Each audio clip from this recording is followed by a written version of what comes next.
गया 30। मम्मी हो गया?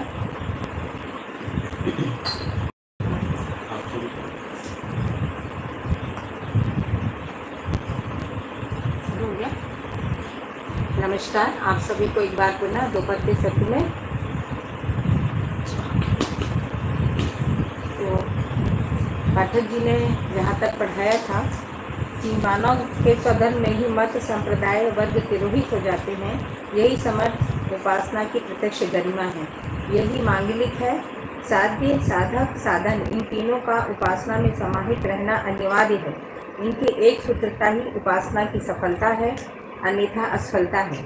प्रत्येक स्थिति में प्राप्त शक्ति व साधनों का सदुपयोग करना ही उसकी अग्रिम जागृति है, यही उपासना है।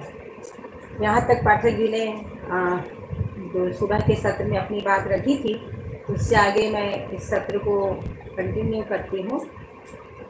आगे जो प्रस्तावित है मैं कर्म दर्शन के अध्याय 2 में उपासना के अर्थ में, ऐसी कोई शक्ति व साधन नहीं है जिसका नियोजन या उपयोग ना हो, क्योंकि शक्ति या साधन का संचय व्यवहारिक नहीं है। तो यहाँ पर ये कहा जा रहा है कि ऐसी कोई भी शक्ति या साधन नहीं है जिसका नियोजन या उपयोग ना हो। तो ये नियोजन का मतलब होता है प्रसन्नता पूर्वक, स्व प्रसन्नता पूर्वक अपने तन मन धन को नियोजित करना, इसको नियोजन बोलते हैं। क्योंकि शक्ति या साधन का संचय व्यवहारिक नहीं है। शक्ति का और साधन, इन दोनों का संचय नहीं हो पाता है। संचय किन चीज़ों का होता है? प्रतीकों का। जो प्रतीक मुद्रा है उस रूप में संचय है। हम यदि इसको ध्यान से देखें तो पाएंगे कि सामान्य आकांक्षा और महाकांक्षा की जो वस्तुएं हैं उनका भी संग्रह नहीं हो पाता है। संग्रह केवल प्रतीक का होता है, प्रतीक मुद्रा का। उस आधार पर ही संग्रह की जो पहचान हुई है। और वस्तुओं का जो संग्रह है उसकी तो कोई सीमा भी है, लेकिन जो प्रतीक मुद्राएं हैं उसको हम अधिकाधिक मात्रा में संग्रह करके रख सकते हैं। इसी प्रकार भौतिकवादी विचारधारा में संग्रह प्रवृत्ति ज़्यादा देखने को मिलती रही है, क्योंकि जो वस्तुएं हैं उनका संग्रह संभव नहीं है, उनके संग्रह की भी एक सीमा है। इसके आगे है कि आत्मरति में विवेक, विवेक पूर्ण बुद्धि मूलक विज्ञान, विज्ञान पूर्ण कला रचना, विवेचना और विचार, विवेचना पूर्वक आस्वादन एवं सागर, भाव पूर्ण मन निरंतर संतुलित एवं समाधानित है। इसी के फलस्वरूप आत्मा में परमानंद आप्लावन, बुद्धि में आनंद आप्लावन, चित्त में संतोष आप्लावन, वृत्ति में शांति आप्लावन तथा मन में सुख आप्लावन प्रसिद्ध है। अब उपासना के परिणाम स्वरूप आत्मा से लेकर के मन तक क्या प्रभाव रहता है उसकी यहाँ पर चर्चा की गई है। तो आत्मा में आत्मा जो है आत्मरति में विवेक, मतलब बुद्धि का जब आत्मरति आत्मा की ओर सम्मुखता रहती है या आत्मा के संकेत ग्रहण करता है तो बुद्धि में विवेक की पहचान रहती है। विवेक पूर्ण बुद्धि मूलक विज्ञान, बुद्धि में विवेक पूर्वक बुद्धि मूलक विज्ञान, जिसको विवेक सम्मत विज्ञान के रूप में कहा गया है, वो उसकी पहचान बुद्धि में रहती है। और विज्ञान पूर्ण कला रचना, ये भी इसको विज्ञान सम्मत विवेक और विवेक सम्मत विज्ञान के रूप में मध्य दर्शन में इसको कहा गया है, जो चित्त में रहता है। क्योंकि चित्त में कला और रचनाएं, जो चित्रण जो है वो चित्त में ही होता है। तो कला का मतलब होता है यहाँ पे कि खूबियों को इंगित कराने का क्रिया कला। तो हर इकाई में व्यवस्था के अर्थ में जो भागीदारी है उसकी जो खूबियाँ हैं वो कैसे व्यवस्था में अपनी भूमिका का निर्वाह करती हैं उसको इंगित कराना कला है।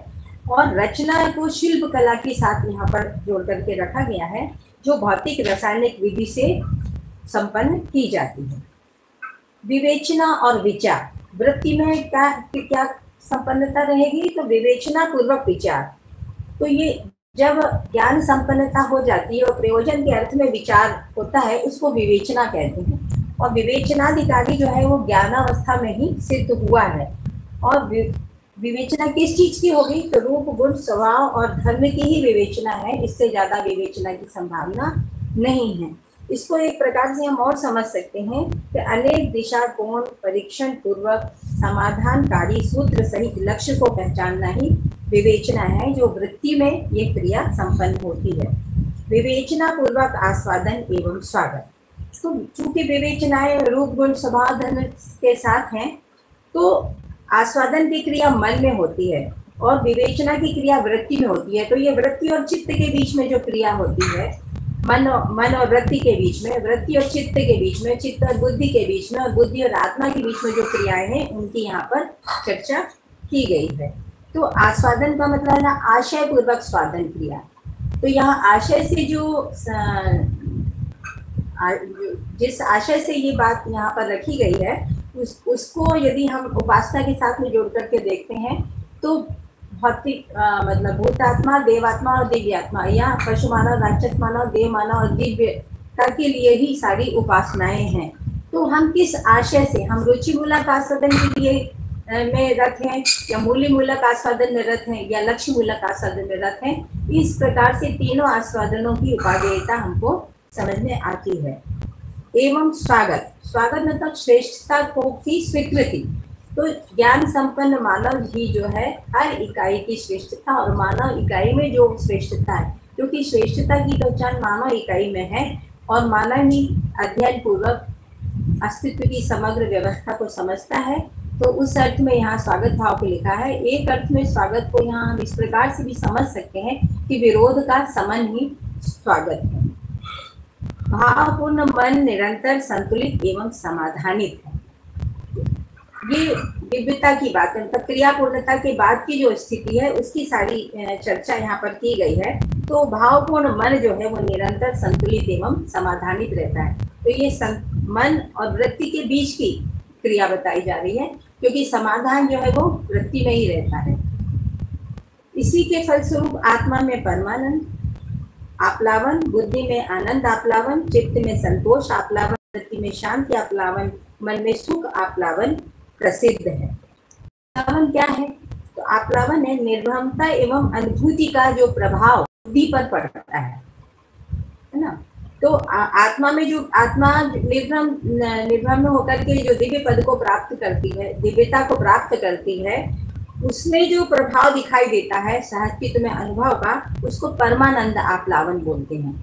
और आत्मा का जो बुद्धि पर प्रभाव पड़ता है उसको आनंद आप्लावन कहते हैं, और बुद्धि का जो चित्त पर प्रभाव पड़ता है उसको संतोष आप्लावन कहते हैं, और वृत्ति में जो चित्त का प्रभाव पड़ता है उसको शांति आप्लावन कहते हैं, और वृत्ति का जो मन में प्रभाव पड़ता है उसको सुख आप्लावन के रूप में यहाँ पर उल्लेखित किया गया है। इंद्रिय कार्यकलाप तथा इंद्रियों का कार्यक्षेत्र ही अपरोक्ष ज्ञान की सीमा है। इस व्यापार में चतुर्विषय सीमांतवर्ती प्राप्तियां हैं, इसके अतिरिक्त और उपलब्धियां इसमें नहीं है। इसको इंद्रिय कार्यकलाप तथा इंद्रियों का कार्यक्षेत्र ही अपरोक्ष ज्ञान की सीमा है। ऐसा यहाँ पर ये क्यों कहा गया है? क्योंकि इससे पहले जो पाठक जी बता रहे थे कि पूर्णता में ही अपूर्णता स्पष्ट होती है, इसी प्रकार से प्रत्यक्ष ज्ञान में ही अपरोक्ष ज्ञान भी पहचानने में आता है। तो वो भी ज्ञान ही है। बाबा ने ज्ञान को 4 विषय, 5 संवेदनाएं, 3 इषणाएं और उपकार प्रवृत्ति, इस प्रकार से 13 स्वरूपों में ज्ञान की चर्चा मध्य दर्शन में की गई है, जो अलग अलग जगह पर अलग अलग प्रकार से समझने में आती है। तो ये तीनों मतलब भूतात्मा जो है वो 4 विषय और 5 संवेदनाओं में रहते हैं, जो देवात्मा है वो ऐषणाओं में रहते हैं, और जो दिव्य आत्मा है वो उपकार प्रवृत्ति में रहते हैं। इस प्रकार से तो जो इंद्रिय और संवेदनाएं हैं और 4 विषय और 5 संवेदनाओं का जो ज्ञान है उसको यहाँ पर अपरोक्ष ज्ञान के रूप में कहा गया है। विषयों की सीमा में मानव सीमित नहीं है, क्योंकि मानव में 4 आयाम प्रसिद्ध। इससे पहले की पाठक जी ने जब अपनी बात रखी थी तो उन्होंने कहा था कि चूंकि मानव में 4 आयाम, मानव इकाई में 4 आयाम है, अनुभव, विचार, व्यवहार और कार्य, तो विषयों की सीमा में उसके ये चारों आयाम तृप्त नहीं होते हैं, इसलिए विषय की सीमा में मानव सीमित नहीं होता है। यहाँ पर भी यही बात को उल्लेखित किया गया है। तो विषयों के में मानव क्यों सीमित हुआ? स्वयं को शरीर मानने के कारण से सीमित हुआ। ये बात यहाँ पर मैं बार बार इसलिए दोहरा रही हूँ कि इस बात को समझने में ही बहुत समय लग जाता है कि विषयों से कैसे मुक्त हों। क्योंकि अभी जो सारी आसक्ति है, जो हमारा विचाराभ्यास है, जो व्यवहाराभ्यास है, वो अभी उसी के आधार पर ही है। इसको कभी कभी हम लोग जब बाबा जी से बात करते तो उन्होंने तात्विक और व्यवहारिक बौद्धिक संदर्भों में जो व्याख्याएं दी हैं, उनको कभी कभी वो बहुत सामान्य ढंग से भी बोला करते थे। तो हमेशा कहते थे कि जागृति मानव की पहचान जो होगी वो इस प्रकार से होगी कि उसकी संवेदनाएं नियंत्रित होंगी और वो भय से मुक्त होगा और वो विरोध से मुक्त होगा और अपने पराय से मुक्त होगा। ये 4 विशेषताएं जिस मानव में दृष्टा भी होंगी, मानव ही उत्पादन, व्यवहार, विचार एवं अनुभूति संपन्न होने के लिए बाध्य है। यही आवश्यकता, अवसर, संभावना एवं व्यवस्था है। ये तो बहुत साधारण सी बात इस सूत्र में ही हमको समझ में आता है कि मानव ही उत्पादन, व्यवहार, विचार एवं अनुभूति संपन्न होने के लिए बाध्य है। यही आवश्यकता, अवसर एवं संभावना एवं व्यवस्था है। तो मानव के साथ ये जो चारों आयाम हैं, उन चारों आयामों की आवश्यकता, अवसर और संभावना और व्यवस्था को मध्य दर्शन में पूरा का पूरा उल्लेखित किया गया है, दृष्टि से समष्टि तक और मानव इकाई की व्यवस्था से लेके संविधान, अखंड समाज, सार्वभौम व्यवस्था तक। यहाँ पर जो आत्मा जो है या जीवन की, मानव इकाई की जीवन में जो आत्मा है, वो आत्मा जब व्यापकता का, अखंडता का जो अनुभव वो करती है, व्यापकता में, अनुभूति में जब अखंडता को अनुभव करती है, तो यही अखंडता अखंड मानव समाज और सार्वभौम व्यवस्था के रूप में प्रमाणित होती है। तो अनुभव यदि अखंड समाज और सार्वभौम व्यवस्था के रूप में प्रमाणित नहीं हो पाता है, तो इससे यह सिद्ध होता है कि वो अनुभव होगा भी या नहीं होगा, ऐसा हम किसी निर्णय पूर्वक नहीं कह सकते हैं। अनुभव की महिमा यही है कि वो सार्वभौम व्यवस्था तक और अखंड समाज तक अपने प्रमाण को प्रस्तुत करता है। संयमता पूर्वक ही मानव के द्वारा प्रत्येक परिप्रेक्ष्य में किए गए क्रियाकलाप में से गरिमापूर्ण वैभव प्रकट होता है। संयमता पूर्वक मतलब नियम त्रय के आचरण से मानव के द्वारा प्रत्येक परिप्रेक्ष्य में, हर आयाम, मतलब प्रत्येक परिप्रेक्ष्य क्या है यहाँ, व्यक्ति, परिवार, समाज, राष्ट्र और अंतरराष्ट्र, इस परिप्रेक्ष्य में गरिमापूर्ण, मानव का जो गरिमापूर्ण वैभव है, गरिमा का मतलब होता है जो श्रेष्ठताएं हैं और सार्वभौमता की ओर जो मार्गदर्शन किया गया है, मध्य बोध सहित सत्य बोलने का अभ्यास करने से भय व अविश्वास की निवृत्ति, हर्ष तथा उत्साह का उदय होता है। सत्य बोध के साथ ही भय का समाप्त होता है। इसलिए स्वयं में विश्वास से मध्य दर्शन में जो अनुभव संपन्न इकाई है, वो स्वयं में विश्वास से परिपूर्ण होगा, श्रेष्ठता का सम्मान करेगा, प्रतिभा और व्यक्तित्व में संतुलन होगा, व्यवहार में सामाजिक होगा और व्यवसाय में स्वावलंबी होगा। इतनी योग्यताएं उस व्यक्ति के अंदर होंगी, वही व्यक्ति समाधान, समृद्धि, अभय और सहकृत को प्रमाणित करने में सफल होगा। ऐसे ही मानव, मतलब यहाँ चूंकि अभयता की जब बात आती है तो वो समाज के साथ घटित होने वाली क्रिया है। तो मानव के बीच में जो संबंध है वो परिवार में रहता है, परिवारों के बीच में जो संबंध है उसको समाज कहते हैं। और ये मानव के साथ व्यवहार से लेकर के परिवारों का सम्मिलित व्यवहार, एक परिवार का सम्मिलित व्यवहार रहता है। फिर समस्त परिवारों का आपस में जो सम्मिलित व्यवहार है वो ग्राम सभा से लेकर के 10 सोपानी व्यवस्था तक इस व्यवहार की ही व्याप्ति पाई जाती है। तो सत्य बोध होने के बाद ही भय का निराकरण होता है। उससे पहले जब सशंकता रहती है, सशंकता में भय कभी समाप्त नहीं हो सकता है। अहिंसा पर अधिकार पा लेने से विरोध से व भय से मुक्ति और स्नेह व उदारता का उदय होता है। कृतकारित, अनुमोदित कायिक, वाचिक, मानसिक भेदों से हिंसा में भागीदारी न करना अहिंसा है। तो अहिंसा, अब यहाँ पर अहिंसा की परिभाषा दी गई है कि कृतकारित, अनुमोदित कायिक, वाचिक, मानसिक भेदों से हिंसा में भागीदारी न करना अहिंसा है। तो यहाँ पर जब भी हम कर्म के संदर्भ में बात करते हैं तो कृतकारित, अनुमोदित कायिक, वाचिक, मानसिक, इन प्रबोधों से कर्ता, कार्य, कारण, उद्देश्य और फल और प्रभाव, यहाँ तक की पूरी बात जो है मध्य दर्शन में की गई है। और फल के प्रभाव की, फल की जो प्राप्ति की निश्चितता है उसके साथ, उसकी पहचान के साथ ही मनुष्य स्वतंत्रता का अनुभव करता है, अन्यथा में वो परतंत्रता का अनुभव करता है। तो ये तो स्नेह एवं उदारता का उदय होता है। स्नेह को बाबा ने विशालतम मूल्यों में गिना है, क्योंकि स्नेह से स्नेह क्या है, तो अविकसित के विकास में हस्तक्षेप किए बगैर उसको जागृति की दिशा में सक्रिय कर देना, ये स्नेह है जिसको निष्ठा के रूप में पहचानते हैं। यही निष्ठा जो है वो संकल्प के रूप में बुद्धि में जब हमको बोध होता है तो उसको हम पहचानते हैं।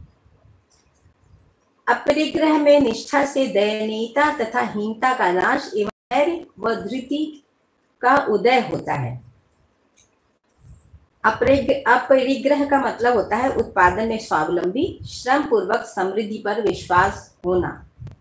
ये जो श्रम पूर्वक समृद्धि पर विश्वास करने से ही हीनता का नाश व धैर्य और धृति का उदय होता है। तो धैर्य का मतलब होता है न्यायपूर्ण विचार की निरंतरता, और धृति का जो आशय यहाँ पर है भय का अभाव और वो वर्तमान में विश्वास, और सत्य बोझ सहज परावर्तन में निष्ठा, इसको धृति बोलते हैं। तो धृति उदारता का उदय होता है। इस प्रकार से मनुष्य के क्रियाकलाप जो हैं वो अहिंसा, अपरिग्रह से अस्तेय यहाँ तक विश्व और तक ये कैसे जाता है उसकी यहाँ पर चर्चा की गई है। इसके आगे है अस्तेय प्रतिष्ठा से धूर्तता व विकलता का नाश तथा तुष्टि व संतोष का उदय होता है। अस्तेय का तात्पर्य चोरी न करना है। अस्तेय, अहिंसा, अपरिग्रह, इसकी बातें हमारे परिवारों में अक्सर होती रहती हैं। गांधी जी के जो सिद्धांत है उनमें भी इन सब की चर्चा की गई है। बौद्ध परंपरा में भी इसकी चर्चा हम सुनने में मिली है। तो उसी को ध्यान में रखते हुए शायद बाबा ने इस बात को यहाँ पर रखा होगा कि मानव के जो आचरण है उनके लिए जो ये क्रियाकलापों में उसकी जो श्रेष्ठता है वो इन आधारों पर भी सुनिश्चित होती है। इसलिए उन्होंने इसको यहाँ पर रखा है कि उपासना के फल में जो नियम है और जो कार्यक्रम है वो किस प्रकार से मानव में और मानव परिवारों में और समाज में होगा। तो विश्व के प्रति मूल्य भाव की प्रतिष्ठा से इष्ट और साधक के मध्य विषमता का अभाव होता है, साथ ही तत् देवता का स्वभाव प्रवेश होता है। अब यहाँ पर विश्व के प्रति मूल्य भाव मतलब सहअस्तित्व में जो व्यापक और इकाई का जो सहअस्तित्व है, और उस सहअस्तित्ववश इकाई में जो क्रियाशीलता, ऊर्जा संपन्नता है और नियंत्रण है, उन क्रियाशीलता, ऊर्जा संपन्नता और नियंत्रण के फलस्वरूप जो श्रम गति परिणाम है, उस श्रम गति परिणाम के फलस्वरूप जो पदार्थावस्था, प्राणावस्था, जीवावस्था से लेकर ज्ञानावस्था तक का संपूर्ण क्रियाकलाप पर विश्वास करना और उस व्यवस्था की एक इकाई के रूप में मानव का अपना होना और अनुभव की व्यवहारिक जो गम्यता है वो परिवार, समाज, राष्ट्र, अंतरराष्ट्र तक की जो पहचान है उस पर सब पर विश्वास होना ही विश्व के प्रति विश्वास है। और इसकी प्रतिष्ठा से मतलब ये सबकी प्रतिष्ठा जो है वो क्या पहचानने के साथ मानव स्वयं की प्रतिष्ठा को भी पहचानता है, और उस प्रतिष्ठा के निर्वाह के अर्थ में तब ये प्रतिष्ठा सफल होती है जब इष्ट और साधक के मध्य विषमता समाप्त हो जाती है। मतलब इष्ट क्या है तो जागृति, साधक क्या है, कौन है, मनुष्य है। तो मानव जब अपने को जीवन रूप में पहचानता है और शरीर को साधन के रूप में पहचानता है और जीवन अपनी जागृति को प्रमाणित करने के लिए शरीर ग्रहण करता है, इस सत्यता को पहचानता है, तब इष्ट और साधक के मध्य विषमता का समापन होता है या तिरोभाव होता है, और साधक जो है अपने मूल स्वत्व में प्रतिष्ठित होता है। स्वत्व प्रतिष्ठित होने से व्यवस्था में भागीदारी करने की अर्हता से वो संपन्न होता है। तब साथ ही तत् देवता का स्वभाव प्रवेश होता है। तो पशु मानव, राक्षस मानव बनना तो किसी का भी इष्ट होता नहीं है, इष्ट देव मानव दिव्यता ही है। तो ये उपासना के परिणाम स्वरूप वो जिस इष्ट का साधना करता है उसका स्वभाव उसमें इस प्रकार से सत्यबोध, अहिंसा, अपरिग्रह, अस्तेय और विश्व के प्रति मूल्य भाव के साथ उस स्वभाव का प्रवेश उस मानव इकाई में पाया जाता है। शब्द के अर्थ अर्थात मंत्रार्थ का रूपता पूर्वक स्मरण करने के अभ्यास से उसका अर्थ एवं स्वभाव गम्य होता है। सभी सार्थक शब्द मंत्र हैं। सुबह भी मैंने आपसे एक जिक्र किया था चर्चा में अपनी कि बाबा जी ने जो भी कुछ दर्शन में जिस प्रकार से प्रतिपादित किया है, जिस भाषा में, और उनकी जो परिभाषाएं दी हुई हैं, यदि हम उनके साथ पहुंचते हैं तो हम अर्थ तक पहुंच जाते हैं। और यदि इसमें हम थोड़ा भी अपना कुछ मिलाते हैं अपनी भाषा को, क्योंकि हमारा अभ्यास अभी उस तरीके से भाषा में नहीं है, तो दिक्कत आती है। बहुत अभ्यास करना पड़ता है कि हम दर्शन की जो भाषा है और उसकी परिभाषाएं हैं उनके माध्यम से वास्तविकताओं को रख सकें। तो यहाँ पर उसकी पुष्टि की गई है कि शब्द के अर्थ अर्थात मंत्रार्थ का, हर शब्द ही मंत्र है, जो अर्थ सहित शब्द होता है वो मंत्र है। तद रूपता पूर्वक स्मरण करने से, है ना, मनन प्रक्रिया जो है वो स्मरण पूर्वक ही होती है। यदि स्मरण में शब्द धारण नहीं है तो आप मनन नहीं कर सकते हैं। शब्द से अर्थ जो धारण होता है तो वो मनन होता है। तो तद्रूपता पूर्वक स्मरण करने के अभ्यास से उसका अर्थ एवं स्वभाव गम्य होता है। तो हर इकाई का जो अर्थ है रूप गुण स्वभाव धर्म के रूप में, उस अर्थ को वो पहचानता है, तभी सार्थक शब्द मंत्र के रूप में हमको पहचानने में आते हैं। अधिक जागृत में समर्पण से अभिमान व अहंकार का उन्मूलन तथा विद्या व सरलता का उदय होता है। ये भी बहुत महत्वपूर्ण लाइन है यहाँ पर इस उपासना के संदर्भ में। अधिक जागृत में समर्पण से, यदि अधिक जागृत में सशंकता रहेगी, यदि हम सशंकता के साथ उसके साथ बातचीत करते हैं तो वो हम तक पहुँचता नहीं है। इसको बाबा जी कई बार बोलते थे कि विश्वास ही सफल होता है। मेरे को तो उन्होंने कई बार बताया कि बेटा विश्वास, मतलब दवाइयाँ भी लेते हो, यदि उसमें विश्वास है तो ही वो सफल होती है, नहीं तो नहीं होती हैं। तो अधिक जागृत में समर्पण से, समर्पण जब हो जाता है, जब हम स्वीकार कर लेते हैं कि ये हमसे श्रेष्ठ व्यक्ति है, तो वहाँ पे फिर प्रश्न का कोई सवाल खड़ा ही नहीं होता है। से अभिमान क्या है मानव में? रूप बल, पद बल, धन बल और बुद्धि बल का अभिमान जो है, ये बाद में ले लेंगे क्वेश्चन। तो रूप बल, पद बल, बुद्धि बल का, धन बल का जो हमको अभिमान होता है वो समाप्त हो जाता है बुद्धि में। जब हमको बोध होता है तब आत्मा के संकेत ग्रहण करने जब बुद्धि लगती है तो अभिमान का शमन हो जाता है, क्योंकि सहअस्तित्व में वो अपने को पाती है। सहअस्तित्व में श्रेष्ठता और निष्ठता जैसी कोई व्यवस्था नहीं है।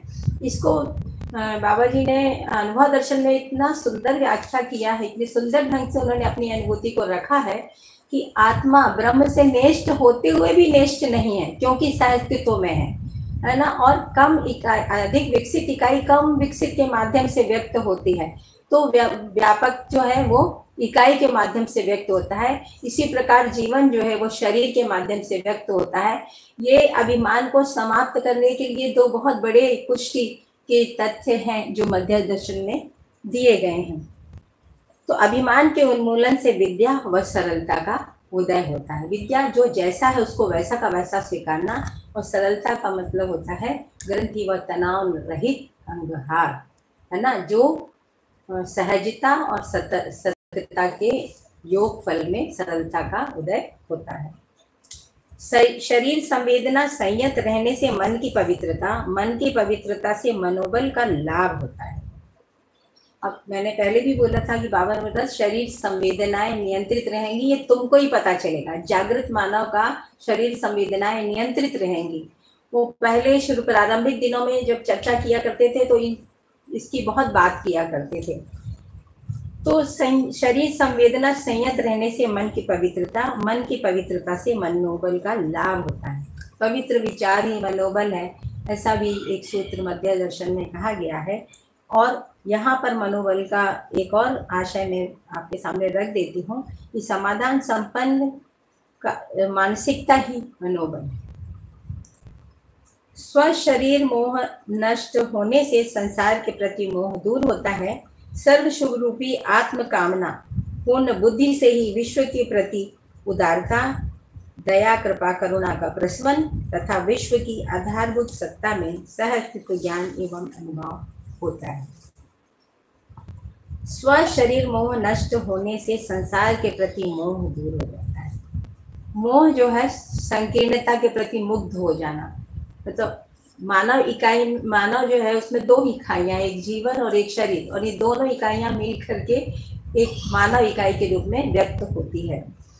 तो स्वयं को शरीर मान लेना ये संकीर्णता है, या अन्य इकाइयां, जैसे अभी हमने धरती को जो है उसको स्वीकारा नहीं, उसको हमने उस पर विजय पाने का प्रयास किया, उसके फल परिणाम में हम लोग आज जो परिणाम देख रहे हैं वो देख ही रहे हैं कि अभी धरती से मानव के अस्तित्व के समाप्त होने का संकेत हो चुका है। तो स्व शरीर मोह नष्ट होने से संसार के प्रति मोह दूर हो जाता है। मतलब आत्मा के अमरत्व की पहचान होने से शरीर, स्व शरीर का मोह नष्ट हो जाता है, और तब वो जीवन के रूप में जो संबंध है वो जीवन का जीवन से ही होता है, ये वो मानव रूप में अभिव्यक्त होता है। तो जीवन रूप में जब हम देखने की अभ्यस्त हो जाते हैं, तब एक मानव दूसरे मानव के साथ मानव मानसिकता पूर्वक व्यक्त हो पाता है। सर्व शुभ रूपी आत्मकामना पूर्ण बुद्धि से ही विश्व के प्रति उदारता होती है। अब ये कामना क्या है? तो कामना को यहाँ पर कहा गया है संज्ञानशीलता में नियंत्रित संवेदनशीलता। एक तो ये कामना मानव में हमेशा से पाई जाती है। दूसरा, प्राप्त समझदारी को व्यक्त करने हेतु उत्पन्न बौद्धिक संवेद, इसको भी कामना के रूप में यहाँ मध्य दर्शन में परिभाषित किया गया है।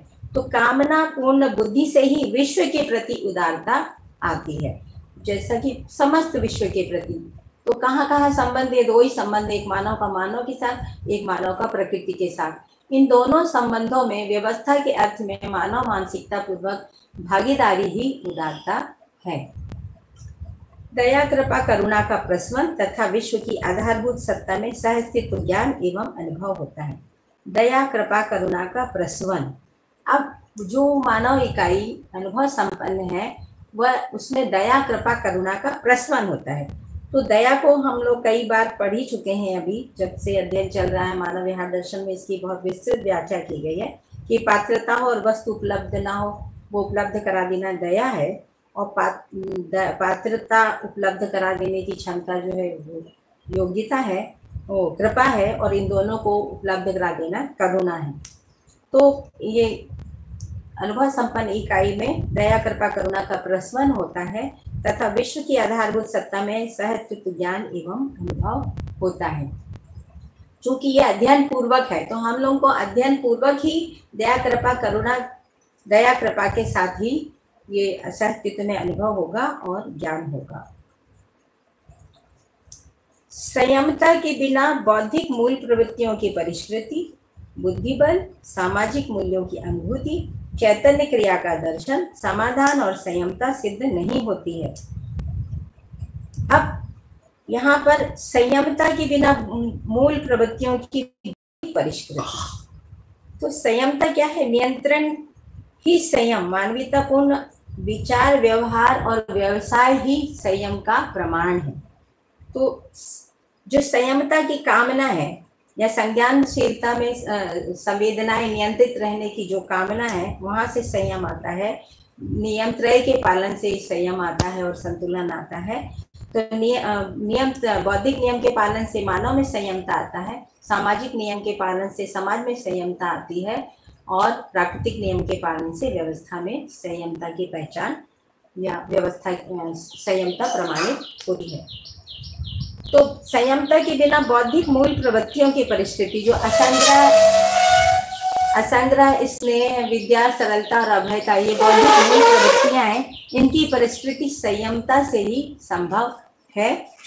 बुद्धि बल और सामाजिक मूल्यों की अनुभूति और चैतन्य क्रिया का दर्शन, तो बौद्धिक मूल प्रवृत्तियों की परिस्थिति से बुद्धि बल से सामाजिक मूल्यों की अनुभूति होती है, सामाजिक मूल्यों की अनुभूति से चैतन्य क्रिया का दर्शन होता है, चैतन्य क्रिया के दर्शन से समाधान और संयमता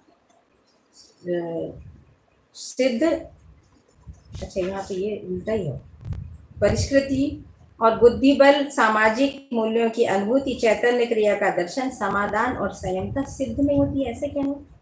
ये तो परिष्कृत लिखा है। अच्छा, संयमता के बिना, अच्छा ठीक है, संयमता के बिना परिस्कृति नहीं होती है। तो यदि ये परिस्थितियां नहीं हुई तो बुद्धि बल और सामाजिक मूल्यों की अनुभूति, चैतन्य क्रिया का दर्शन, समाधान और संयमता ये सिद्ध नहीं होंगी। कृतज्ञता ही संयमता का आद्यांत आधार है। अनुभव दर्शन में कृतज्ञता और कृतज्ञता से ही मानव का आचरण पहचानने में आता है, ऐसा लिखा गया है। और जब तक हम कृतज्ञ नहीं होते तब तक मानव का आचरण जो है वो उसमें मूल्यों की पहचान नहीं होती है। तो मूल्यों की पहचान जो है वो कृतज्ञता पूर्वक ही होती है। और कृतज्ञता का मतलब हम लोग अभी बोल देते हैं ना, हम आपके प्रति कृतज्ञ हैं, इसके प्रति कृतज्ञ हैं, इसके प्रति कृतज्ञ हैं।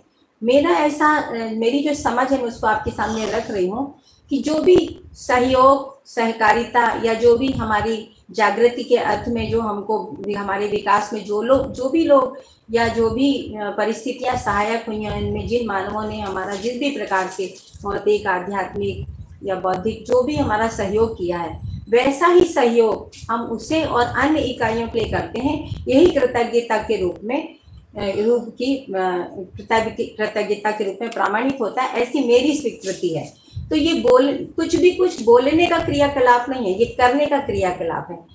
तो शब्द रूप में हम उसको होने के रूप में पहचानते हैं, और जब होने और रहने के रूप में हर इकाई है, तो होने के रूप में बौद्धिक नियमों की पहचान होती है, करने के रूप में वही जो नियम है, बौद्धिकता जो है, जो प्रबुद्धता है, वही व्यवहार के रूप में, न्यायपूर्ण व्यवहार के रूप में परिवार में पहचानते हैं। वही व्यवहार जो है वो समाज में भी परिवारों के रूप में पहचानने में आता है। इसलिए ये कृतज्ञता भी व्यवहार का एक अभिन्न मतलब मूल्य है। और उसके साथ ही मानव जो है अपने को संयमता के साथ व्यक्त कर पाता है। कृतज्ञता में की परिभाषा ही है जो शिष्ट मूल्य। तो स्थिति में जो मूल्य है वो प्रत्यावर्तन में मतलब अनुभव में रहते हैं। उनकी पहचान कैसे होती है? तो स्वेच्छा पूर्वक स्वयं के नियंत्रण के रूप में। तो यहाँ पे जो आगे जो उल्लेखित किया गया था कि अधिक जागृत में समर्पण से अभिमान व अहंकार का उन्मूलन होता है। तो अधिक जागृत में समर्पण से ये हो जाता है, अभिमान व अहंकार का उन्मूलन होता है। वो कृतज्ञता पूर्वक हम उस जो सहयोग हमको वहां से हुआ है उसकी स्वीकृति होती है। इसकी पुष्टि में ही ये यहाँ पर दिया गया है, ऐसी मेरा समझना है। कृतज्ञता में असंयमता प्रत्यक्ष है। जैसा कि मैंने अभी कहा ही कि कृतज्ञता में संयमता नहीं रहती, स्वेच्छा पूर्वक स्वयं का नियंत्रण नहीं रहता है, वो दबाववश रहता है। दबाववश नियंत्रण जो है वो नियंत्रण की संज्ञा में नहीं आता है। शैशव एवं किशोरावस्था में ही कृतज्ञता का रोपण आवश्यक है। इसलिए यहाँ पर बाबा जी ने बहुत अच्छे से कहा है कि शैशव में, क्योंकि एक अभ्यास पड़ जाते, जैसे हम लोग का एक बोलने का अभ्यास पड़ गया, एक करने का अभ्यास पड़ गया, एक सोचने का अभ्यास पड़ गया, तो बहुत दिक्कत होती है उन अभ्यासों को समाप्त करके नए अभ्यासों को ग्रहण करना। ये जो सारी दिक्कत है ना, जो सारा भ्रम है, वो जो पूर्व अभ्यास हैं, पूर्वाग्रह हैं, हमारे पूर्व मान्यताएं हैं, वही इतना सुंदर सारा विश्लेषण, सारी व्याख्याएं, आख्यान सब हमारे सामने यहाँ पर रखे हुए हैं। और पूरा सीढ़ी से सीढ़ी, कड़ी से कड़ी ये पूरी व्याख्याएं यहाँ प्रस्तुत हैं। सारा व्यक्ति से समष्टि तक का पूरा कार्यक्रम जो है उसके लिए संविधान तक यहाँ पर प्रस्तुत है मध्य दर्शन में। तो क्यों नहीं हो पा रहा है? क्योंकि पूर्व मान्यताएं, पूर्वाग्रह जो है वो हमको हमारे अभ्यासों में अवरोध पैदा करते हैं। तो इसीलिए शैशव अवस्था से ही कृतज्ञता का आरोपण आवश्यक है। इसीलिए अभिभावक विद्यालय की स्थापना जो रायपुर में है उसकी बाबा ने करवाई। और ये मानव परंपरा की जागृति की अर्थ की भी बात हो रही है। तो एक मानव जागृत होगा, वो जागृत मानव जो है उसके संपर्क में रह करके परिवार जागृत होंगे, परिवारों की परस्परता में समाज और फिर पूरी मानव परंपरा ही जागृत होगी। तो मानव परंपरा जागृत होने में ही सर्वमंगल है, इससे कम में सर्वमंगल नहीं है। ऐसा कई बार हमारे अन्य बंधु बांधवों ने जो अपनी प्रस्तुति की है उसमें भी आया है।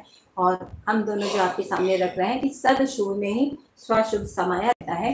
तो जब ये परंपरा बनती है तो ये सारी जो यहाँ पे बातें की गई हैं, संग्रह, अस्ते, विद्या, अभिमान, अस्ते, विश्व के प्रति मूल्य भाव, ये सारे स्वयं सफल होने लगते हैं। दयापूर्ण विचार निरंतरता से कार्पण्य दोष का निवारण होता है, परम आह्लाद का अनुभव होता है। दयापूर्ण विचार निरंतरता से, तो दयापूर्ण विचार के साथ, दयापूर्ण विचार क्या है? अविकसित के विकास में सहायक होना, ये दयापूर्ण विचार है। कार्पण्य दोष का मतलब होता है शोकादि क्लेश, दुख, परिपाकात्मक प्रवृत्ति जो है उससे निवारण हो जाना, तो उसको कार्पण्य दोष का निवारण कहते हैं। तो जब मानव जो है वो अनुभव संपन्न होता है तो उससे ये सारे दोषों का निवारण होकर परम आह्लाद का अनुभव होता है, वो परम प्रसन्न होता है। इस प्रकार से जो उपासना के क्रम में हम बहुत स्पष्टता से दिया है कि उपासनाएं जो है वो 3 प्रकार से हैं। उनके 3 जो 3 प्रकार से उनको पहचाना भी गया है कि भूतात्मा, देवात्मा और दिव्यात्मा, और उनके 3 जो तादात्म्यता है वो रूप इसमें भौतिकता में या बौद्धिकता में या अध्यात्म में। तो ये सारी जो विस्तार से यहाँ पे चर्चा की गई है, ये सारी चर्चा क्यों की गई है? कार्पण्य दोष के इन सारी उपासनाओं से जो हमारे अंदर ये शोक आदि क्लेश वगैरह हैं और दुख हैं, वो सब समाप्त होकर के हम स्वभाव गति में स्थित होने में समर्थ होते हैं। मैं आज यहीं तक अपना प्रस्ताव रखूंगी, इसके बाद आगे के प्रस्ताव के लिए पाठक जी प्रस्तुत।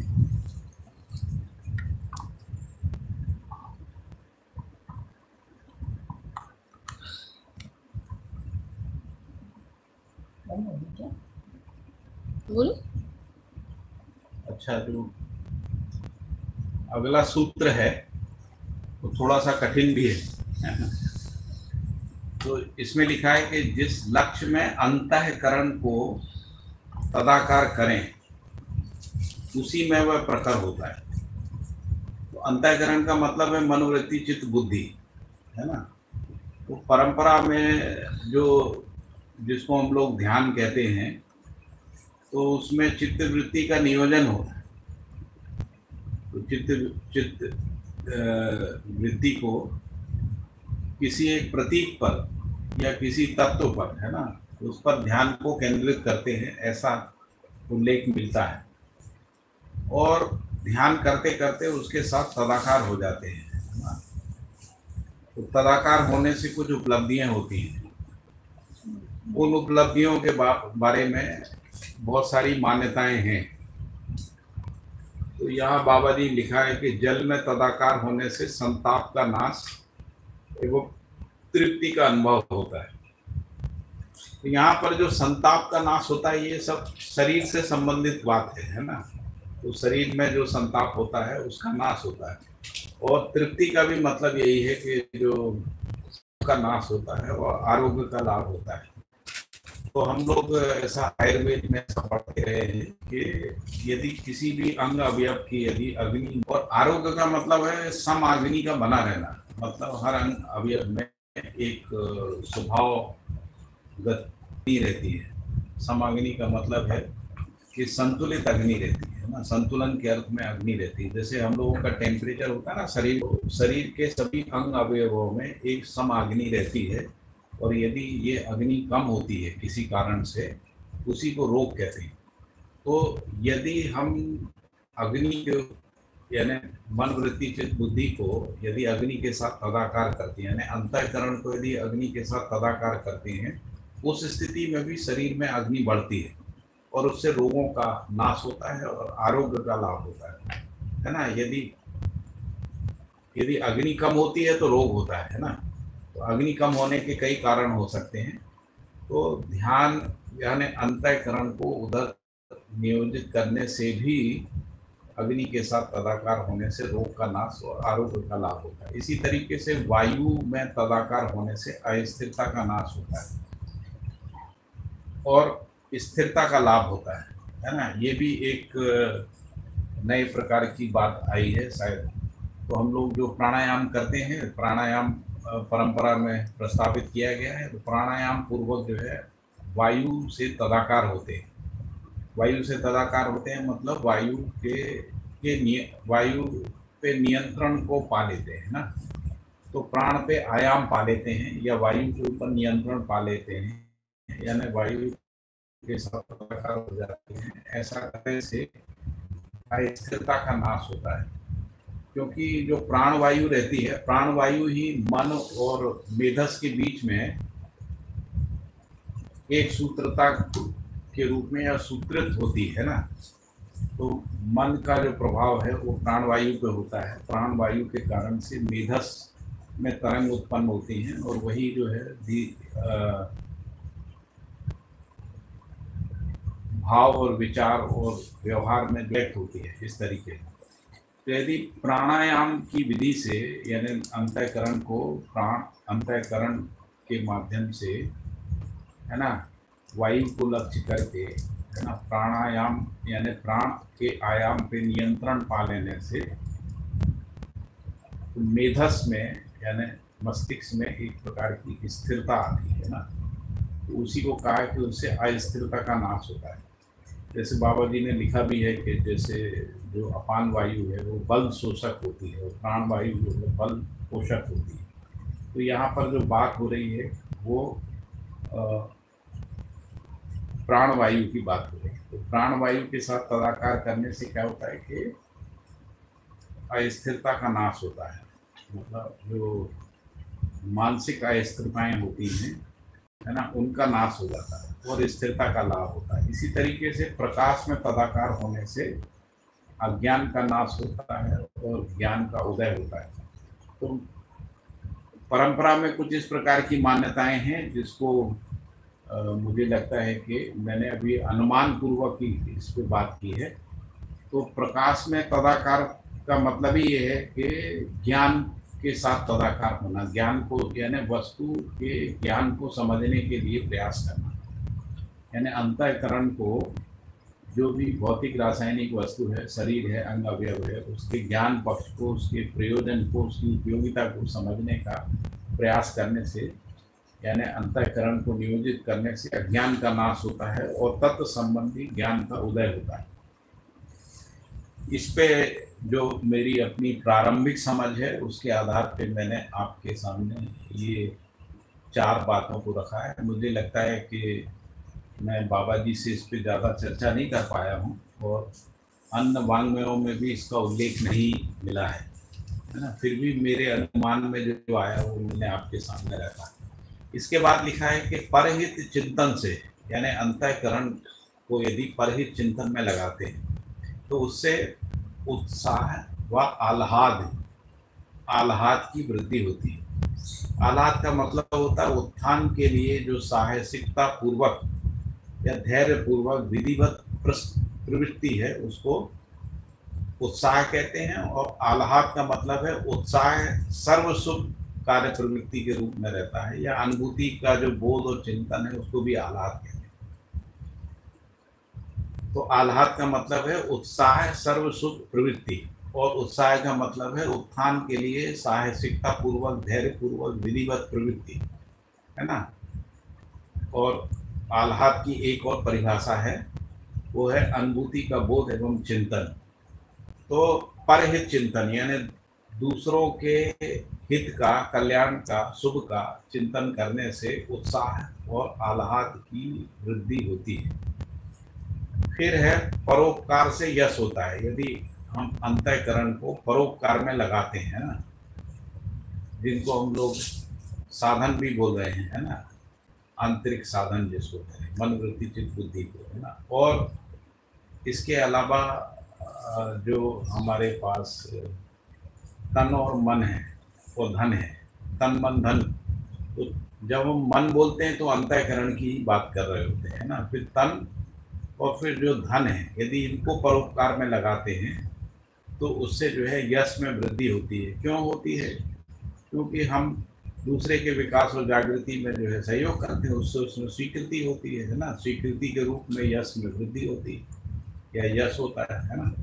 तो जो समृद्धि है, समृद्धि को ही मूल रूप से परोपकार में लगाते हैं। और इसके अलावा जो समझ है, समझ को भी परोपकार में लगाते हैं। तो जैसा बाबा जी ने दया कृपा करुणा का परिभाषा दिया है ना, कि जिसके पास वस्तु नहीं है उसको वस्तु उपलब्ध कराना, और जिसके पास पात्रता नहीं उसको पात्रता उपलब्ध कराना, वस्तु पात्रता योग्यता उपलब्ध कराना। इस तरीके से हम इसको परोपकार में नियोजित करते हैं, उससे यश होता है। और यदि समस्याओं को सुलझाने में हम प्रवृत्त होते हैं, यदि समस्याओं को सुलझाने के अर्थ में हम अपने तन मन धन का नियोजन करते हैं या अंतःकरण का नियोजन करते हैं, उससे गौरव होता है। यदि हम समस्या का समाधान प्राप्त कर लेते हैं तो उससे गौरव होता है। तो गौरव का मतलब तो आपको पता ही है, जागृति और उसकी प्रमाण परंपरा है ना, निर्विरोध पूर्वक अंगीकार किए गए अनुकरण। तो यहाँ गौरव का मतलब है जब समस्या को आपने सुलझा दिया तो उससे जागृति और उसका प्रमाण प्रस्तुत कर दिया, उस रूप में गौरव जो है होता है। फिर सबके कल्याण चिंतन से प्रतिभा का विकास होता है, जिसको हम सर्व सुख कह रहे हैं, है ना, या जिसको हम कह रहे हैं कि अखंड समाज सार्वभौम व्यवस्था के रूप में सर्व कल्याण है ना, सर्व मंगल है ना, उसकी बात करते हैं। उसका चिंतन करने से प्रतिभा का मतलब है ज्ञान विवेक विज्ञान रूपी जो प्रतिभा है उसका विकास होता है। पर गुण गणना अभ्यास से स्व दुर्गुणों का नाश होता है। यदि हम दूसरे के अंदर के गुणों की गणना का अभ्यास करते हैं, है ना, यानी दूसरे के अंदर की श्रेष्ठता को पहचानते हैं, उनको पहचान के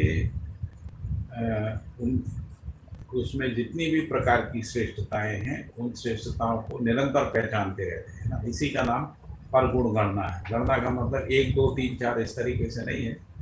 परगुण गणना का मतलब है उसके अंदर गुणों को देखते रहते हैं ना। ऐसा अभ्यास करने से स्व दुर्गुणों का, हमारे अपने अंदर के जो दुर्गुण होते हैं उसका नाश होता है। क्योंकि जो परगुण गणना है उसका मतलब ही है कि हमने किसी व्यक्ति को जागृत के रूप में अपने से श्रेष्ठ के रूप में स्वीकार किया है। तो जब हम किसी को अपने से श्रेष्ठ के रूप में, अपने से ज़्यादा गुणवान व्यक्ति के रूप में स्वीकार करते हैं, स्वाभाविक रूप से हमारे अपने अंदर जो दुर्गुण होते हैं उनका नाश होता है।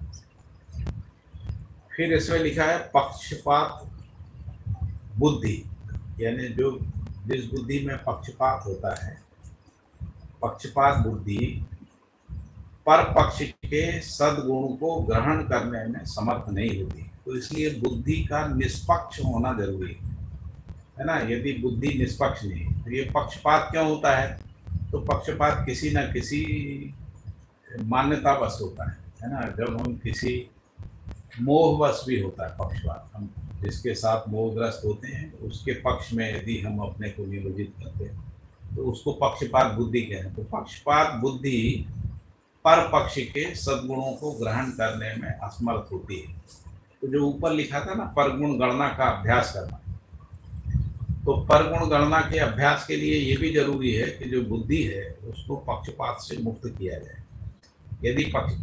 यदि उसमें पक्षपात है ना, रूप पर बल धन के आधार पे भी पक्षपात हो सकता है, धर्म जाति संप्रदाय मत पंथ के आधार भी, राष्ट्रीयता के आधार भी पक्षपात हो सकता है ना। तो जो समुदाय चेतनाएं हैं उसके पक्ष में, उसके पक्ष के आधार पे देखने से फिर वो कह रहे हैं कि इससे सद्गुणों को ग्रहण करने में असमर्थता होती है। क्यों होती है? क्योंकि वह ईर्षा द्वेष घृणा उपेक्षा और भ्रम से मुक्त नहीं है। तो यदि पक्षपात है, पक्षपात पूर्ण बुद्धि है ना, उस स्थिति में उसमें या उस पक्षपात पूर्ण बुद्धि के प्रभाव में चित्त में ईर्षा द्वेष घृणा उपेक्षा और भ्रम जो है वो बना रहता है, उससे मुक्ति नहीं है।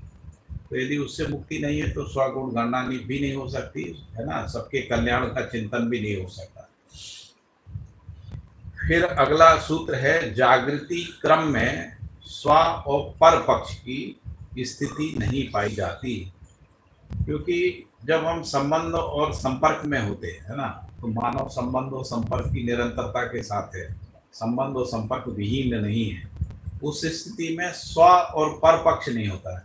जैसे हम संबंध में हम ऐसा नहीं कह सकते कि मैं जो है वो स्व हूँ और मेरे बच्चे जो हैं वो पर पक्ष है, इस तरीके से नहीं हो सकता है ना। तो जब भी संबंध की स्वीकृति होती है तो उसमें स्व और पर पक्ष की स्थिति नहीं पाई जाती है। इसलिए उसमें जागृति, यानी उसमें जागृति में श्रृंखला क्रम नियम न्याय सिद्ध होता है ना। तो उसमें क्या होता है? तो जागृति के क्रम की एक श्रृंखला होती है ना, जिसको, और दूसरा जो है नियम न्याय जो है उसमें सिद्ध होता है। फिर अगला सूत्र है समस्या का कारण ही अप्रबुद्धता है। समस्या का मतलब होता है जब बौद्धिक समाधान नहीं है, उस स्थिति को हम लोग समस्या कह रहे हैं। और यदि समस्या है तो प्रबुद्धता नहीं है, अप्रबुद्धता है। इसका निवारण केवल प्रबुद्धता से होता है। प्रबुद्धता का मतलब होता है जब बुद्धि में ज्ञान, विवेक, विज्ञान संपन्नता होती है। दूसरे अर्थों में जब बुद्धि जो है वो धर्मपूर्ण विचार से संबद्ध होती है ना। तीसरे अर्थों में कहें कि जो समाधानात्मक है ना प्रवृत्ति है, वृत्ति है, उसी में प्रबुद्धता होती है ना। चौथे अर्थ में जो विचार आयाम है उसमें निपुणता, कुशलता, पांडित्य का होना भी प्रबुद्धता है, जो जागृति है। यही उपासना की प्रत्यक्ष गरिमा है। तो उपासना के लिए वातावरण का भी महत्व है ना। उपासना के लिए वातावरण का महत्व अपरिहार्य है। जैसे जो शिक्षा और व्यवस्था है उस रूप में मानवकृत वातावरण है। यदि शिक्षा मानवीय शिक्षा है तो उपासना जो है सहज और सुलभ हो जाएगी, है ना। उपासना में श्रम कम हो जाएगा और उपलब्धियाँ ज़्यादा हो जाएंगी, है ना। और जो उपासना की उपलब्धियाँ हैं वो सुलभ हो जाएगी यदि शिक्षा और व्यवस्था है। तो इसलिए उपासना के लिए वातावरण का महत्व अपरिहार्य है, जिसमें से मानवकृत वातावरण ही प्रधान है। शिक्षा और व्यवस्था के रूप, जो शिक्षा और व्यवस्था के रूप में है, तो प्रधान रूप से मानवकृत वातावरण है। लेकिन नैसर्गिक वातावरण का भी अपनी भूमिका होती है, लेकिन उपासना में ज़्यादा महत्व जो है वो मानवकृत वातावरण का है। प्रबुद्धता से परिपूर्ण शिक्षा ही व्यक्तित्व के लिए दिशा प्रदायी महिमा है। यदि शिक्षा प्रबुद्धता से संपन्न है, यानी ज्ञान, विवेक, विज्ञान से संबद्ध है या परिपूर्ण है, या मानवीयतापूर्ण आचरण से परिपूर्ण है, या मूल्यों से परिपूर्ण है, या चेतना विकास मूल्य शिक्षा से परिपूर्ण है ना। चेतना विकास से परिपूर्ण शिक्षा है। तो ऐसी जो शिक्षा है उससे व्यक्तित्व के लिए दिशा प्रदायी महिमा है ना। व्यक्तित्व उसके लिए समुचित व्यवस्था ही व्यक्तित्व का संरक्षण, संवर्धन के लिए योग्य सत्ता है। तो कह रहे हैं कि प्रबुद्धता से परिपूर्ण शिक्षा ही व्यक्तित्व के लिए दिशा प्रदायी महिमा है। उसके लिए समुचित व्यवस्था ही व्यक्तित्व का संरक्षण, संवर्धन करने के लिए योग्य सत्ता है। तो व्यवस्था जो है व्यक्तित्व के संरक्षण, संवर्धन के लिए सत्ता है, यही असंदिग्ध व्यवस्था है।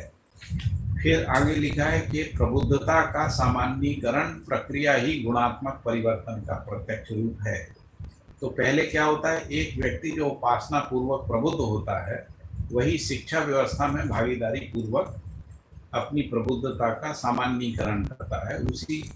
उसी में गुणात्मक परिवर्तन जो है वो प्रत्यक्ष होता है। तो प्रबुद्धता की सामान्यीकरण प्रक्रिया ही गुणात्मक परिवर्तन का प्रत्यक्ष रूप है। एक व्यक्ति जो उपासना पूर्वक प्रबुद्ध होता है वही शिक्षा और व्यवस्था पूर्वक सामान्य हो जाता है ना। इसके बाद लिखा है गुणात्मक परिवर्तन के नजरिया ना होने की स्थिति में, या दूसरे अर्थों में कहें कि गुणात्मक परिवर्तन का दृष्टिकोण ना होने की स्थिति में, नजरिया और दृष्टिकोण एक ही चीज है ना। स्थिति में मात्रा के आधार पर मूल्यांकन करने में भ्रमित मानव तत्पर होता है। तो यदि गुणात्मक परिवर्तन का दृष्टिकोण नहीं है, यदि हम उसको नहीं देख पा रहे हैं ना, उस स्थिति में क्या होता है कि व्यक्ति का मूल्यांकन जो है वो पैसे के आधार पे, पद के आधार पे, है ना, और संपत्ति के आधार पे, इन सब आधारों पर होता है ना। इन सब आधारों पर होता है। ये भ्रमित मानव इसके लिए तत्पर रहता है। और फिर जब इस तरीके से हम करते हैं वही वर्ग संघर्ष और समर का कारण, युद्ध का कारण बनता है, क्योंकि मानव को असमानता स्वीकार नहीं होती है। मानवीयता की सीमा में व्यवहार नियम त्रय का आचरण ही व्यक्तित्व है।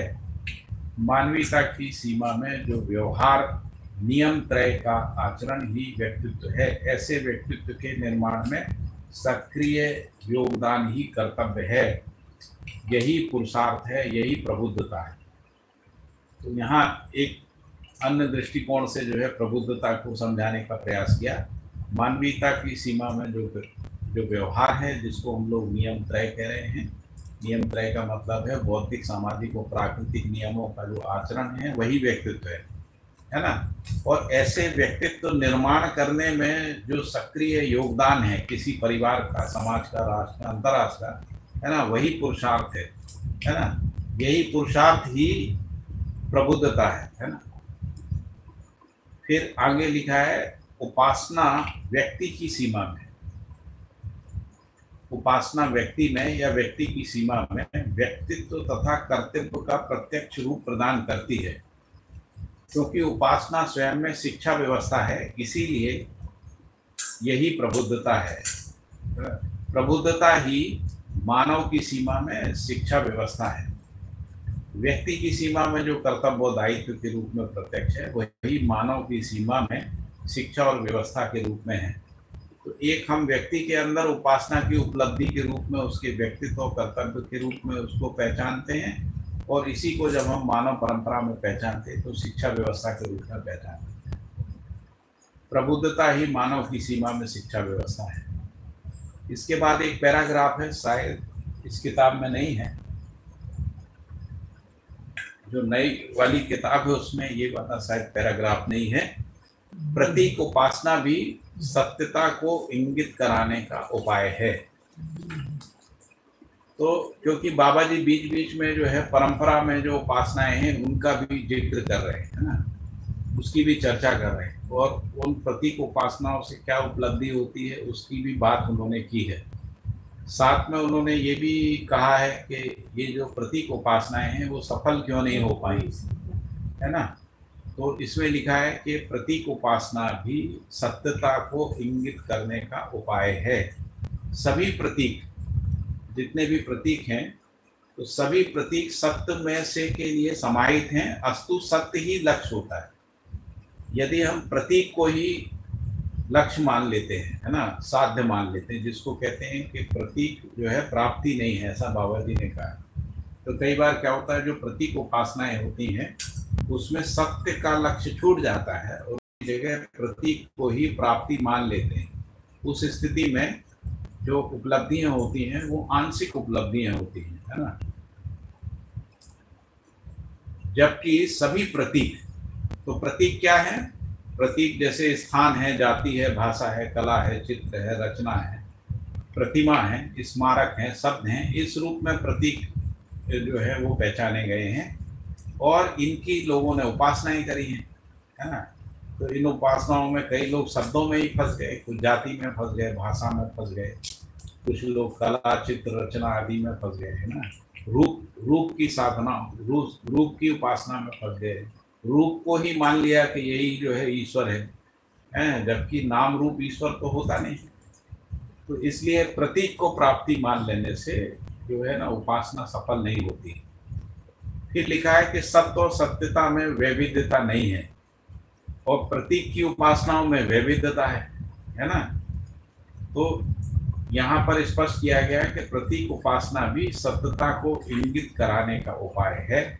सत्य और सत्यता में वैविध्यता नहीं है।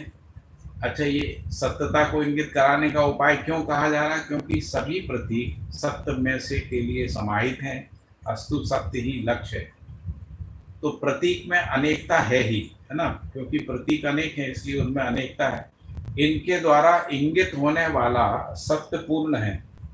तो सभी प्रतीकों से, चाहे वो शब्द हो, है ना, भाषा हो, इन सब के माध्यम से भी जो इंगित होने वाली अल्टीमेट जो बात है वो पूर्ण सत्य ही है ना।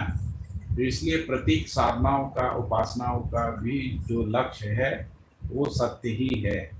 प्रतीक को ही लक्ष्य समझने वाली बौद्धिक स्थिति में सांप्रदायिकता, पूर्ण आवेश, अभिमान, अहंकार पाया जाता है। जो लोग लक्ष्य को ही प्रतीक मान लेते हैं उसके आधार पर संप्रदाय बन जाते हैं। जैसे हमारे यहाँ शैव, शाक्त, वैष्णव, गणपत और शौर्य, इस तरीके से 5 बड़े संप्रदाय हैं। फिर इन्हीं संप्रदायों में फिर अनेक और भी उप संप्रदाय हैं। यदि वैष्णव में जाएंगे तो कई वैष्णव संप्रदाय हैं, शैव में भी कई प्रकार के शैव संप्रदाय हैं ना, शाक्त में भी कई प्रकार के शाक्त संप्रदाय हैं। तो अलग अलग प्रकार की देवियों की साधना करते हैं ना, उसके कारण से जो है सांप्रदायिकता से पूर्ण बने रहते हैं और इसीलिए उनमें आवेश बना रहता है ना, और अभिमान बना रहता है। अभिमान किस रूप में बना रहता है कि वो अपने इष्ट को दूसरे के इष्ट से श्रेष्ठ मानते हैं, अपनी साधना को दूसरे की साधना से, अपनी उपासना को दूसरे की उपासना से श्रेष्ठ मानते हैं। इस रूप में उनमें अभिमान और अहंकार जो है देखा जाता है।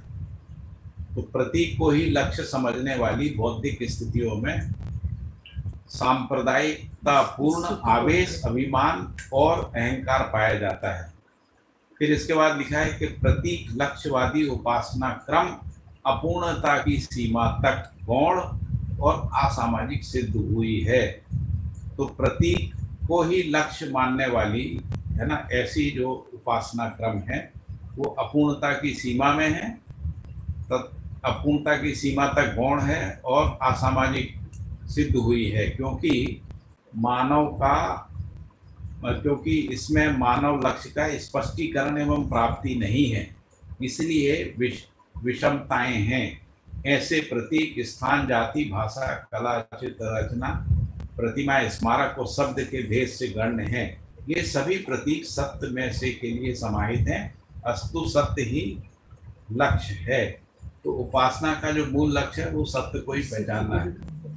बौद्धिकता ही मानव के व्यक्तित्व का प्रत्यक्ष रूप है, ना कि शरीर। तो मानव के व्यक्तित्व का प्रत्यक्ष रूप जो है बौद्धिकता है, ना कि शरीर। तो जब हम प्रतीक के रूप में शरीर को है ना अपने अंतःकरण को उस शरीर से तदाकार करने का प्रयास करते हैं, है ना, जबकि बौद्धिकता ही मानव के व्यक्तित्व का प्रत्यक्ष रूप है, ना कि शरीर, क्योंकि प्रत्येक व्यक्ति में पाई जाने वाली बौद्धिक क्षमता का ही आदर या उपेक्षा, सम्मान या तिरस्कार का मान है ना। तो मानव का जो पहचान है उसकी बौद्धिकता से ही है। यदि बौद्धिकता नहीं है उस स्थिति में उपेक्षा है, तिरस्कार है। बौद्धिकता है तो उसका आदर है, सम्मान है। अस्तु, बौद्धिकता ही मूल प्रवृत्तियां, संकेत ग्रहण एवं प्रसारण क्षमता है। यही आवश्यकता, इच्छा, विचार, आसक्ति या अनासक्ति, परिमार्जन, प्रभाव, तत्परता एवं बौद्धिकता है। फिर आशा भेद से उपासना, आशा भेद से उपासना भेद, उपासना भेद से अनुभव भेद, अनुभव भेद से अनुमान भेद और अनुमान भेद से उपासना भेद है। तो ये जो उपासनाओं के जो भेद हैं उसके मूल में आशा का भेद है ना। उपासना का भेद से फिर अनुभव के भेद है। मतलब जो यहाँ पर कहने का मतलब अनुभव भेद से मतलब ये है कि जो अनुभव में तो कोई भेद होता नहीं, जैसा हम लोगों ने मध्य दर्शन के अध्ययन में पढ़ा है, लेकिन जब प्रतीक को प्राप्ति मान लेते हैं तो उस समय प्रतीक के साथ तादात्म्य होने से भी कुछ अनुभव होता है ना, जिसको बाबा जी ने बताया ना कि जल से तदाकारता से ये है, वायु से, अग्नि से, है ना, प्रकाश से तदाकारता से ये। तो एक प्रकार से उपलब्धि होती है, उन उपलब्धियों को अनुभव भेद करें। अनुभव भेद से अनुमान भेद है, अनुमान भेद से फिर उपासना का भेद। यही उपासना में वैविध्यता का कारण है और यह वैविध्यता सार्वभौम आचरण की सीमा में विलय होने के लिए बाध्य है। तो ये जितनी भी प्रकार की उपासना संबंधी वैविध्यताएं हैं ये सार्वभौमिक आचरण की सीमा के सार्वभौम आचरण की सीमा में या नियम त्रय की सीमा में जो है इनका विलय हो जाता है। ठीक है, यहाँ तक मैंने अपनी बात करी। इस पे कोई प्रश्न होंगे तो आप प्रश्न लिख के भेजिएगा, तो उसका अगले या कल हम लोग उन प्रश्नों का उत्तर देंगे। ठीक है, आगे सुनीता जो है इसको कंटिन्यू करेंगे।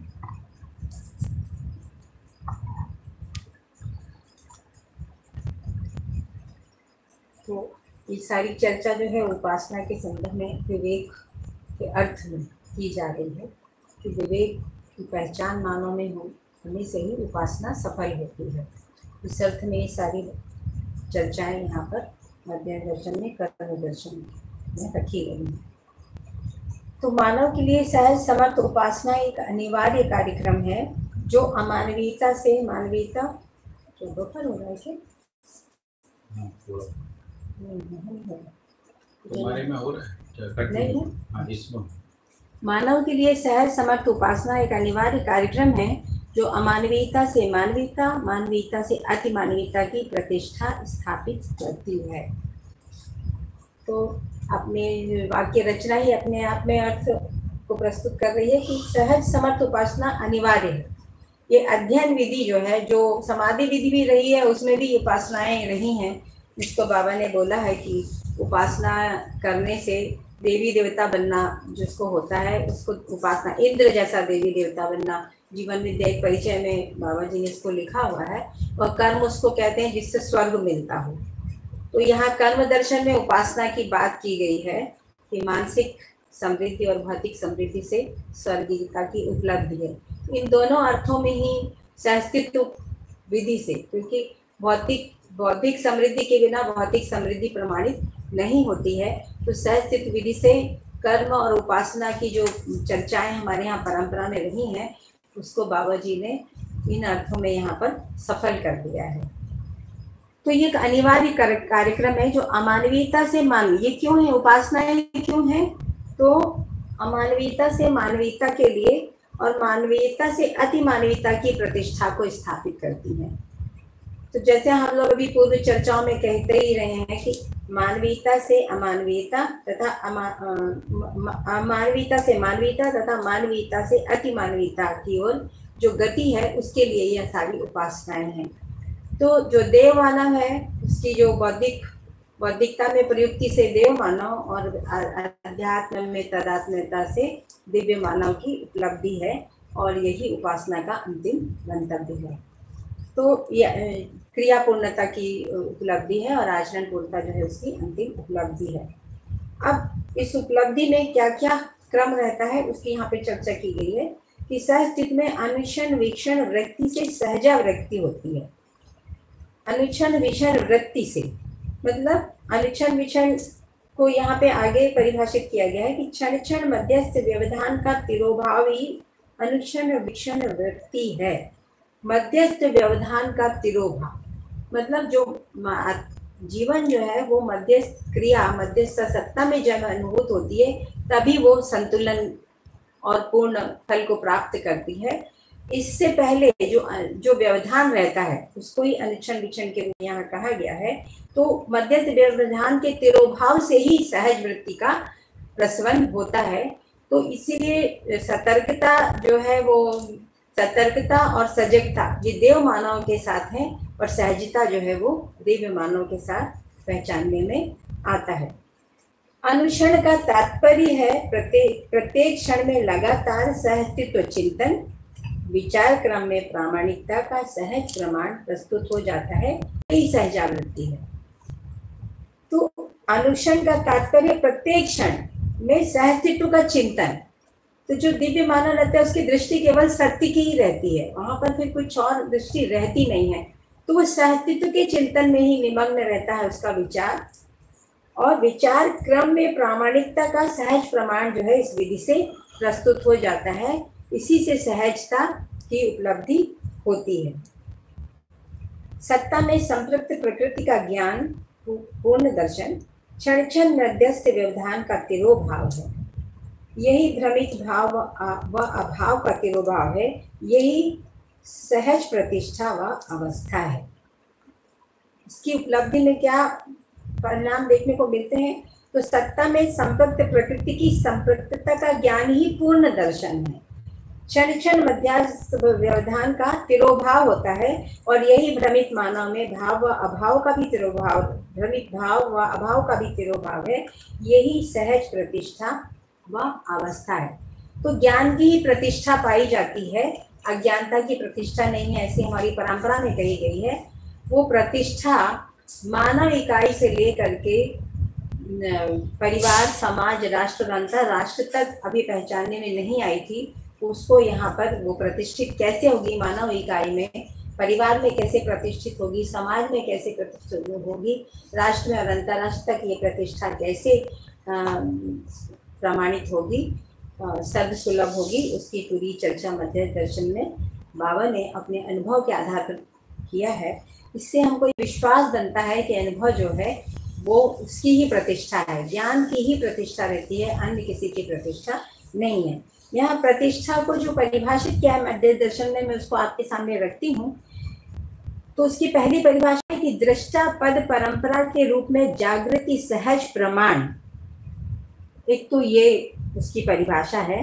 सार्वभौम व्यवस्था में भागीदारी यही परंपरा सहज प्रतिष्ठा है, और पद में स्थिति स्वभाव व गति गुणों में प्रमाणित रहना ये इसकी प्रतिष्ठा है। ये प्रतिष्ठा के रूप में ये 3 परिभाषाएं हमको यहाँ पे मिलती हैं कि दृष्टा पद परंपरा के रूप में जागृति सहज प्रमाण, व सार्वभौमिक व्यवस्था में भागीदारी यही परंपरा सहज प्रतिष्ठा, और पद में स्थित स्वभाव व गति गुण में प्रमाणित रहना ये अनुभव प्रतिष्ठा है।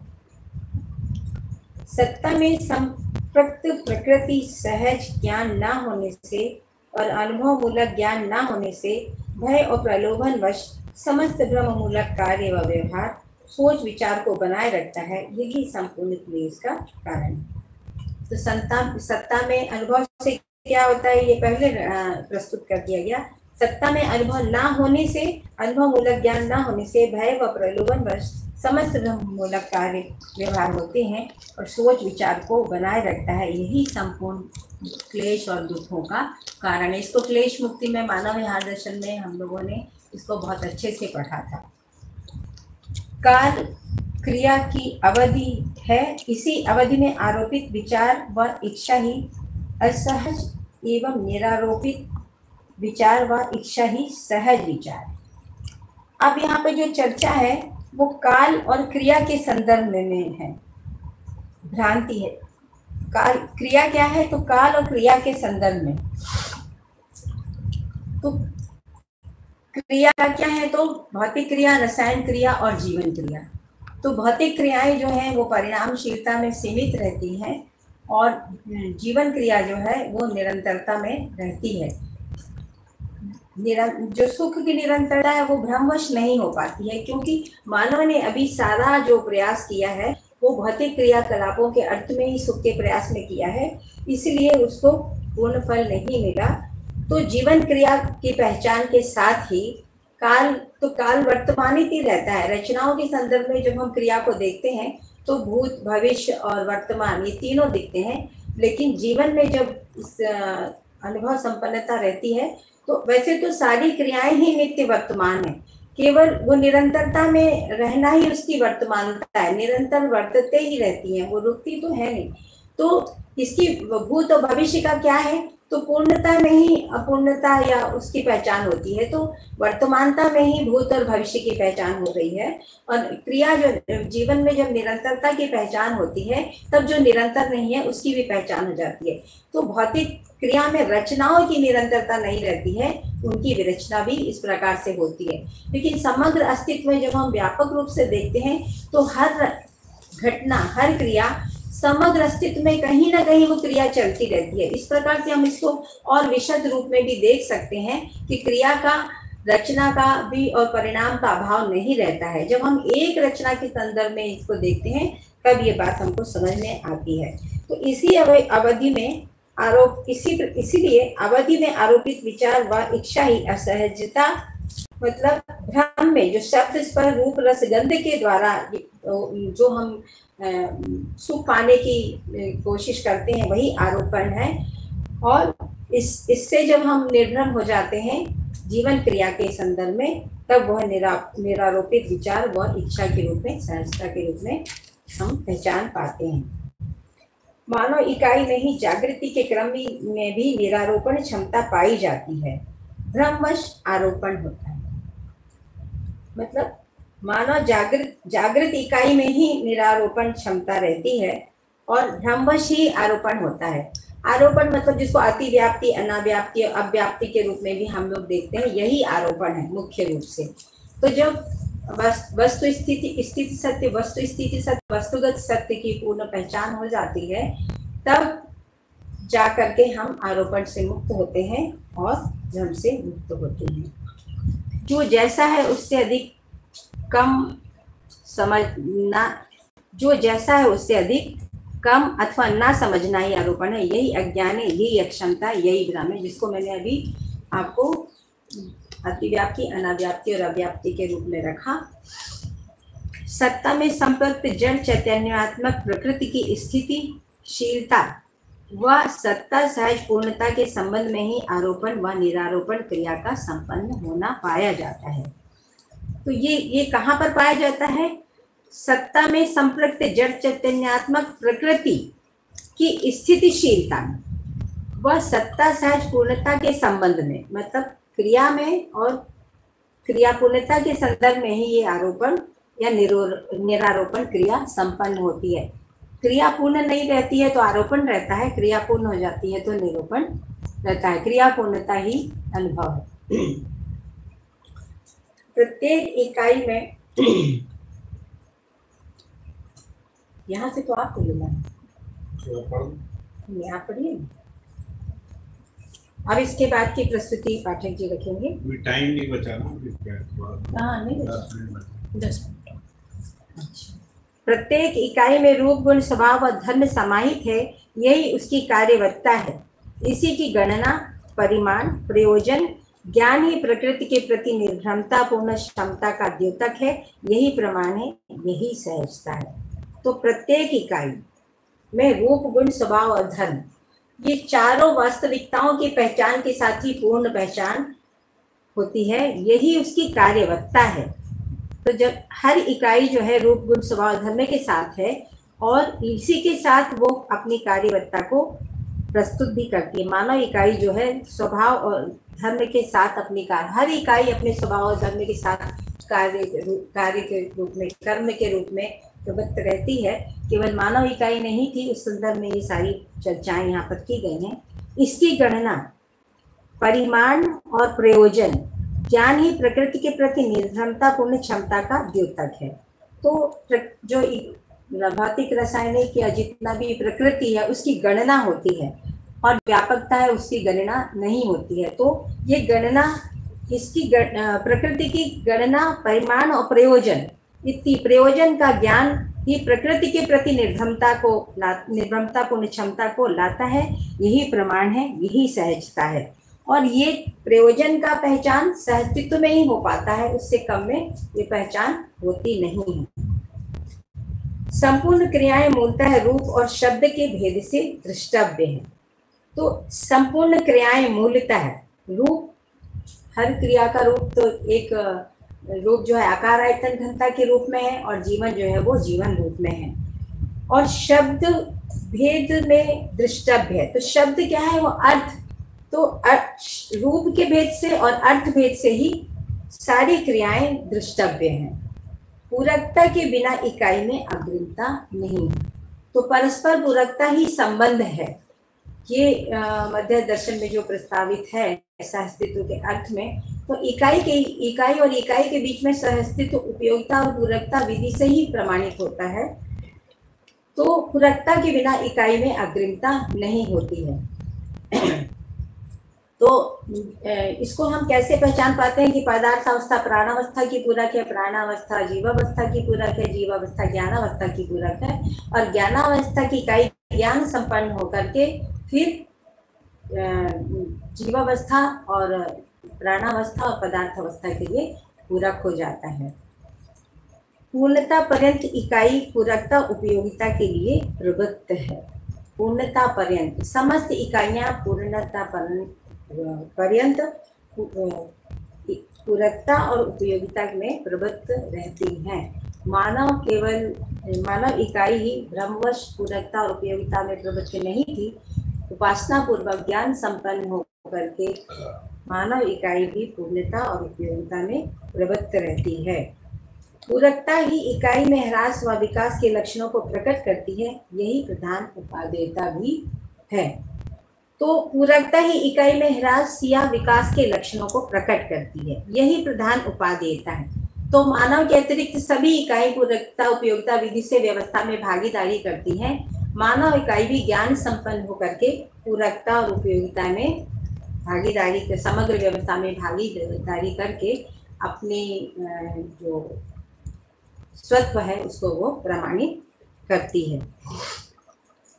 इकाई में प्रकट होने वाले शब्दादि गुण ही सापेक्ष शक्तियां हैं, गुण विहीन इकाई नहीं है। इसलिए मानव में सहज कामना का अभाव नहीं है, सहजता ही धर्म है। यही सुख शांति संतोष एवं आनंद है। यही धारणा को स्पष्ट करता है जो प्रत्यक्ष है।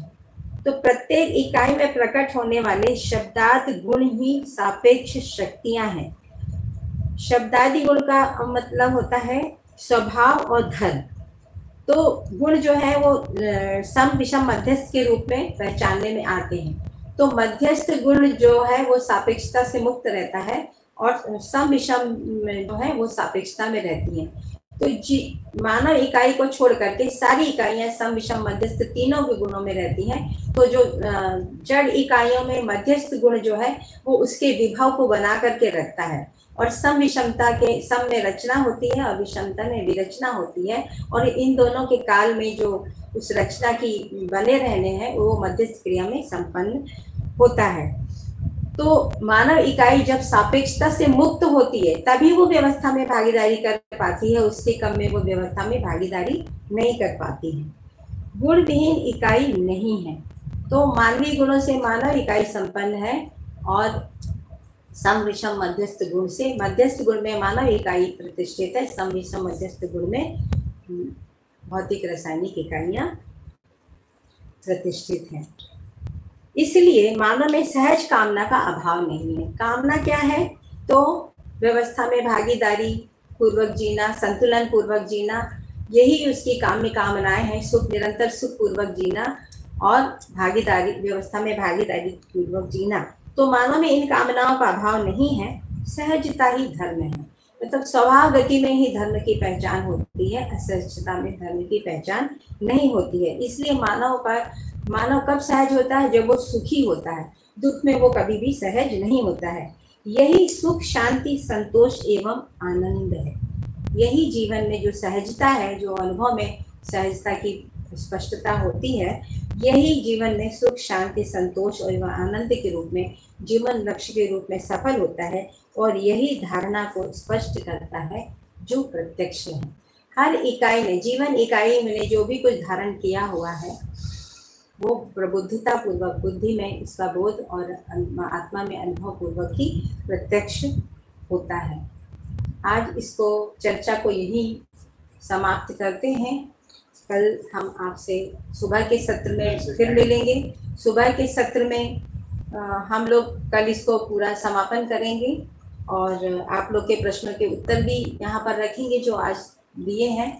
मुझे लगता है कि हम लोग परिभाषा संहिताओं में ये सारी परिभाषाएं दी हुई हैं जो यहाँ पे पूछा गया है, उनसे भी हम देख सकते हैं, लेकिन हमारी यहाँ जिम्मेदारी है तो हम उसको या तो अपने इस ग्रुप में रख देंगे, और नहीं कल हमारे पास समय रहा तो हम इसको यहाँ समुचित रूप से उत्तरित भी करेंगे। आज इतना ही। नमस्कार। हम दोनों की तरफ से आपको नमस्कार।